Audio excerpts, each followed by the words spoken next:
Perkenalkan, nama saya Teresia Endah Wahyuni. Saya sebagai moderator dari kelompok 13 dan bersama rekan saya. Perkenalkan, nama saya Rory Septiani dengan NIM 191010501690. Baik, selanjutnya materi mengenai pengambilan keputusan dalam ketidakpastian akan dijelaskan oleh saudari Ruri terlebih dahulu. Pembahasan yang pertama yaitu definisi keputusan. Keputusan adalah suatu kesimpulan dari suatu proses untuk memilih tindakan yang terbaik dari sejumlah alternatif yang ada. Sedangkan pengambilan keputusan adalah proses yang mencakup semua pemikiran dan kegiatan yang dipadukan guna membuktikan dan memperlihatkan pilihan terbaik tersebut. Oleh karena itu, teori keputusan adalah suatu teknik analisis yang berkaitan dengan pengambilan keputusan melalui bermacam-macam model. Secara khusus, pengambilan keputusan menghendaki sejumlah sasaran dan tujuan, sejumlah alternatif tindakan, resiko, atau perolehan, dan tiap alternatif yang berlainan dan kriteria pemilihan yang dapat memperlihatkan tindakan yang terbaik.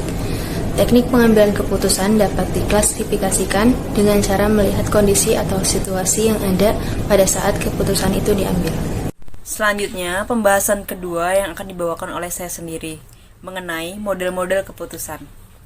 Yang pertama, keputusan dalam kondisi pasti. Model ini adalah model yang paling dasar, biasanya disebut dengan model deterministik, mengasumsikan bahwa kejadian-kejadian yang akan datang di samping datanya dapat ditentukan dengan pasti juga terjadinya tidak akan menyimpang dari apa yang diperkirakan. Yang kedua, keputusan dalam kondisi resiko adalah setiap alternatif keputusan memiliki kemungkinan kejadian yang lebih dari satu.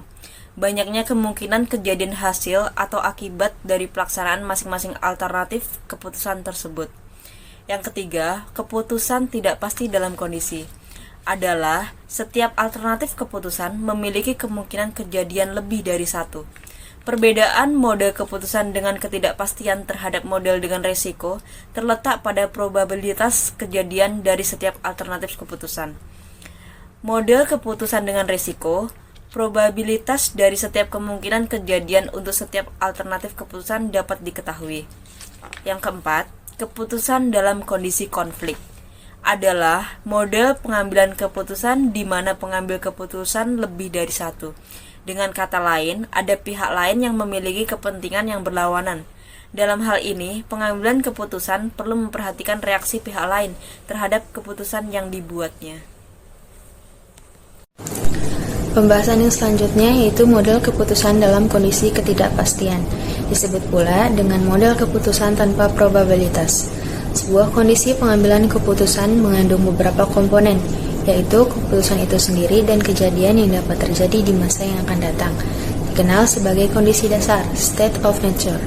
Pada saat keputusan dibuat, pengambilan keputusan tidak yakin atas kondisi dasar yang akan datang dan tidak memiliki kendali atas kondisi dasar tersebut.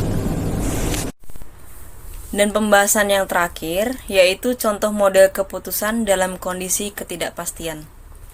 Kriteria ini dikemukakan oleh Laplace yang memberikan bobot yang sama untuk setiap kondisi dasar. Jadi diasumsikan bahwa setiap kondisi dasar memiliki kemungkinan yang sama untuk terjadi.